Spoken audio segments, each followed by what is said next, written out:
Hello everyone. In today's video, I will be discussing on treatment of Bell palsy. But before I continue, I want to take you through the presentation of this Bell palsy with this help of images here.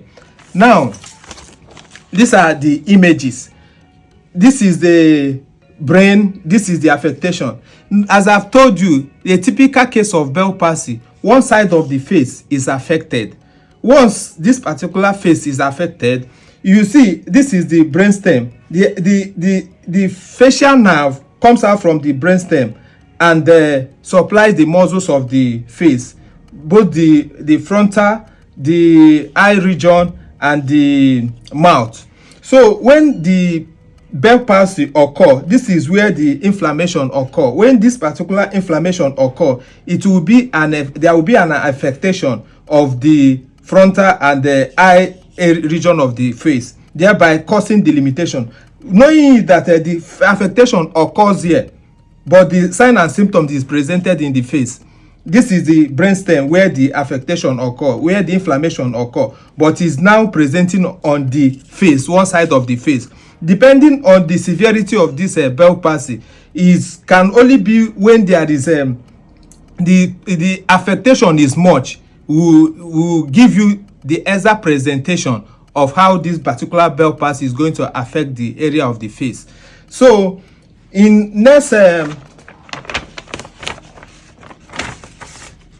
so the second picture here, you will see where we have the frontal branch, we have the temporal branch, we have the buccal branch, we have the marginal mandibular branch, and we have the cervical branch.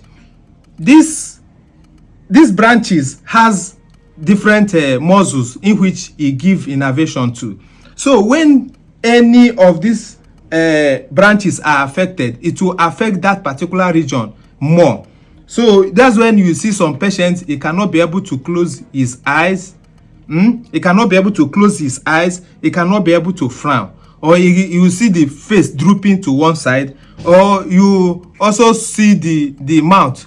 Understand? You see the person will be eating and the food or water will be dropping out of his mouth because of the weakness of those muscles, because of the affectation. So now going by the next picture here. Good. This is the face. When you look at this particular area, you will see that there is a loss of facial fold on the temporalis.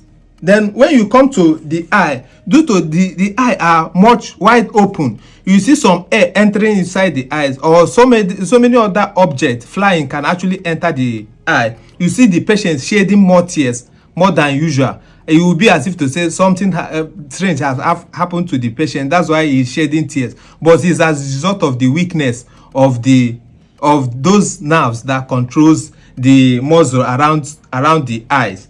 Now you also see this fold here, the nasal fold here. The patient will not have it.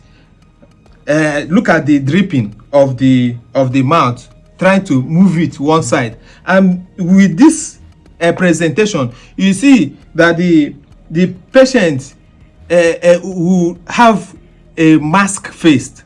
Understand? As if to say the area of the side is not working at all. Looking at this image, you will see dripping. The patient will have dripping of water or food particle because of weakness around this mouth, and will also have pain within the ear region. That is where the nerve come out from, and there will be an increase in sound that come inside the ear because of the weakness of a muscle that helps to reduce the sound in the human body. Now going by the last picture here, you will notice half of this face, there is a significant weakness, facial weakness, but is at one side of the face. There is loss of facial fold. There is a much widening of the eye, and there is also loss of the nasal fold. You see that particular face moving away, totally away from the midline.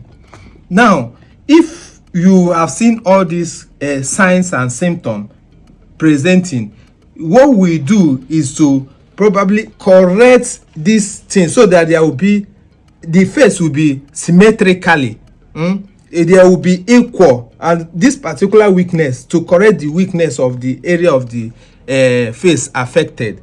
Then that is how we carry our treatment gradually. So we'll be going straightly to the treatment of this Bell palsy, what you're supposed to do, so that you will not lose confidence and everything you are doing is going to work according to its purpose if you have started this treatment early enough, because early intervention helps in patient recovery as fast as possible.